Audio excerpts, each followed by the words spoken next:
दोस्तों, अमरीकी शहरियत लेने वालों के लिए बड़ी ही एक अहम डेवलपमेंट सामने आ गई है और वो डेवलपमेंट ये है कि कुछ नए इम्तहानात मुतारिफ करवाए जा रहे हैं।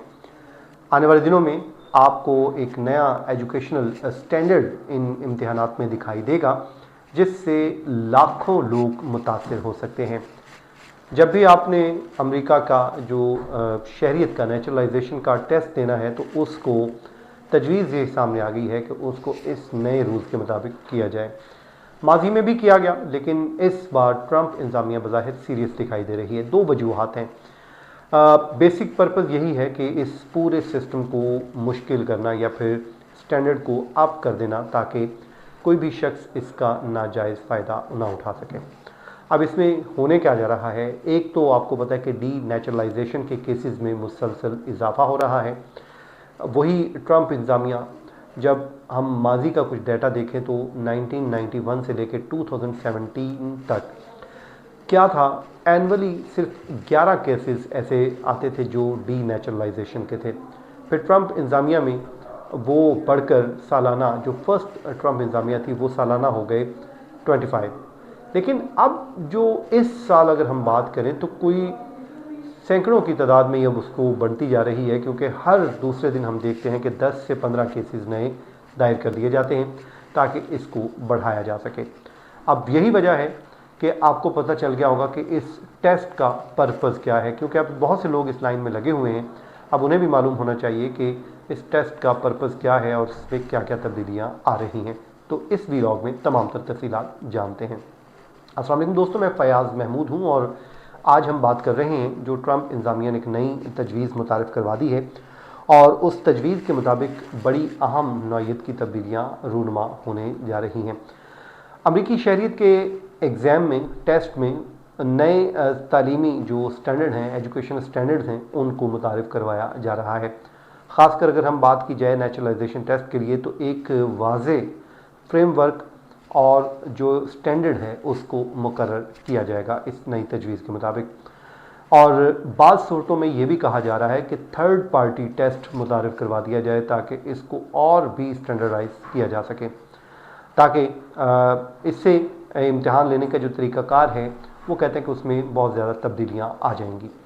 ख़ासकर बात की जाए DHS के मुताबिक, तो उसने ये कहा है कि इसका मकसद ये है कि नेचुरलाइजेशन टेस्ट की शफाफियत को यकीनी बनाना है, स्टैंडर्ड और सिस्टम को फर्दर इन्हांस करना है ताकि इसको कोई डॉज ना कर सके या फिर फ्रॉड ना कर सके।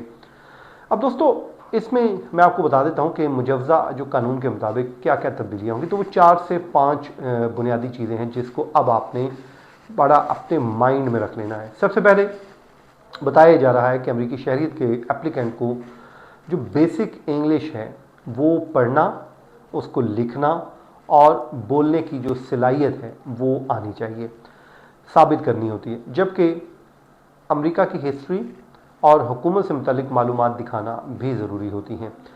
अब इस हवाले से DHS का ये कहना है कि जो मौजूदा कवानीन में अगर हम बात करें तो ये वाज़े नहीं है कि एप्लीकेंट का जो तालीमी तकाज़ों को किस तरीके से पूरा करेंगे या नहीं करेंगे।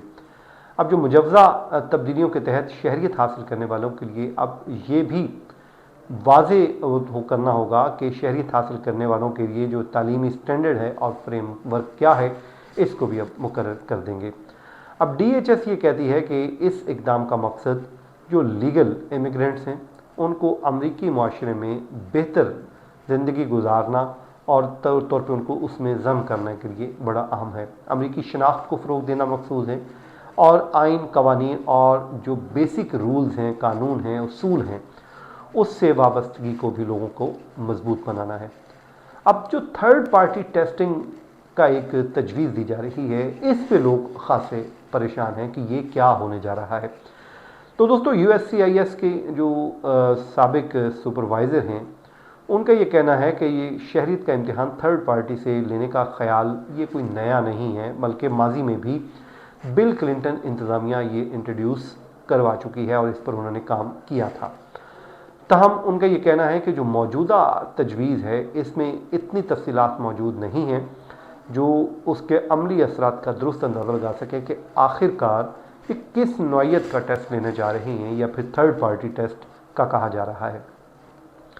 इसी तरह वो भी कहते हैं कि इम्तिहान कैसे लिया जाएगा ये वाज़ेह नहीं सामने आया।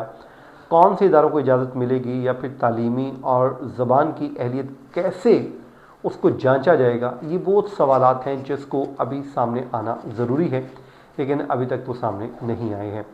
फिर उनका ये भी कहना है कि जो हतमी राय है उस देने के लिए पहले हुकूमत को मुकम्मल तौर पे तजवीज़ सामने लाना चाहिए ताकि इसके ऊपर कोई हतमी राय कायम की जा सके।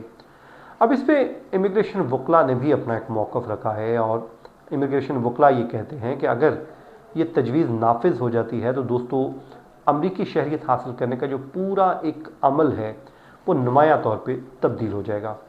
उनका ये भी कहना है कि इस बात की याद दहानी भी है कि अमरीकी इमिग्रेशन पॉलिसीज़ सिर्फ वीज़ा और बॉर्डर कवानीन तक महदूद नहीं बल्कि शहरियत के कवानीन में भी मुसलसल तब्दीलियाँ आ सकती हैं। अब पहले भी ये तब्दीलियाँ हो चुकी हैं। उसमें ट्रंप का पहला दौरे हुकूमत में शहरियत का एक नया सिविक टेस्ट मुतारिफ़ करवाया गया था, आपको याद होगा। उसके बाद जब जो बाइडन दौर आया तो उन्होंने आके उसको वापस ले लिया था। इसी तरह USCIS ने 2025 में ऐलान किया कि वो 2020 जो 2020 है उसकी तब्दीलियों की बुनियाद पर शहरियत के इम्तिहान का एक नया वर्जन भी मुतारिफ़ करवाएंगे और ये वो तब्दीलियाँ लेके आएंगे। अच्छा, ये तो हो गया दोस्तों उसमें तब्दीलियों का जो कहा जा रहा है। अब सबसे ज़्यादा जो मुतासिर होने जा रहे हैं वो कौन है, वो मैं आपको बता देता हूँ। इमिग्रेशन का जो अमरीकी शहरियत का जो नेचुरलाइजेशन के लिए दरख्वास्त देने वाले तमाम नए जो दरख्वास्त गुजार हैं वो मुतासिर हो सकते हैं, क्योंकि इस पे जो इदाद-ओ-शुमार सामने आए हैं माली साल 2024 में 8,18,500 अफराद ने अमरीकी शहरियत हासिल की थी। गुज़श्ता 10 वर्षों में तकरीबन 80 लाख अफराद ने अमरीकी शहरियत हासिल की, इख्तियार की। और इसी तरह पहली बार अगर किसी ने शहरियत का या फिर नेचुरलाइजेशन का टेस्ट दिया तो उसकी जो पास होने की शरह थी वो 89.7% रही है, लेकिन दूसरी बार इम्तिहान देने वालों की जो कामयाबी की शरह है वो बढ़ के 94.4% हो गई। अब सूरत हाल ये है कि ये सिर्फ मुजव्वज़ा तब्दीलियाँ हैं और अभी इन पर गौर भी जारी है और आने वाले दिनों में इसके ऊपर अमल दरामद हो सकता है। लेकिन ज़ाहिर है हमने ये भी देखा है कि ट्रंप इंतज़ामिया ने जितने भी फैसले किए हैं उसको किया गया है। हम उस पायलट जो वीज़ा बाउंड प्रोग्राम है वो भी आप देख लीजिए कि उस पर ट्रंप इंतज़ामिया ने 1 साल पहले इस प्रोग्राम का पायलट प्रोग्राम शुरू किया, अब उसको 1 अगस्त से नाज़िल अमल कर दिया। अब उसमें अच्छी चीज़ तो ये है कि उसमें कुछ 30 अफ्रीकी ममालिक हैं, फिर कुछ और ममालिक में उसमें बांग्लादेश और नेपाल भी शामिल हैं। बट अच्छी खबर यह है कि उसमें पाकिस्तान और इंडिया शामिल नहीं है। मतलब अगर वो सियाती या फिर बिज़नेस वीज़ा लेना पड़ता तो फिर आपको या हमें भी $20,000 तक का एक वो ज़र ज़मानत जिसको हम कहते हैं उर्दू में, वो जमा करवानी पड़ सकती थी। बहरहाल वो नाज़िल अमल हो चुका है 1 अगस्त से। अब इसकी तब्दीलियों की एक तजवीज़ सामने आ गई है। अब आने वाले दिनों में इस पर कौन कौन सी तब्दीलियाँ आ सकती हैं, ये टेस्ट किस हद तक तब्दील होगा, एजुकेशनल स्टैंडर्ड्स को किस हद तक तय किया जाएगा, ये आने वाले दिनों में बड़ा इंपॉर्टेंट है। लेकिन बहरहाल DHS जो कह रहा है वो कर रहा है, तो इसलिए अब आपको मेंटली प्रिपेयर हो जाना चाहिए कि आने वाले दिनों में ये मुजव्वज़ा तब्दीलियाँ नाज़िल अमल हो सकती हैं। तो ये थी कुछ आज की तफसीलात। आज के वीडियो को यहीं पे ख़त्म करते हैं इस दुआ के साथ। जहाँ रहें खुश रहें, मुझे इजाज़त दीजिए। अल्लाह हाफ़िज़।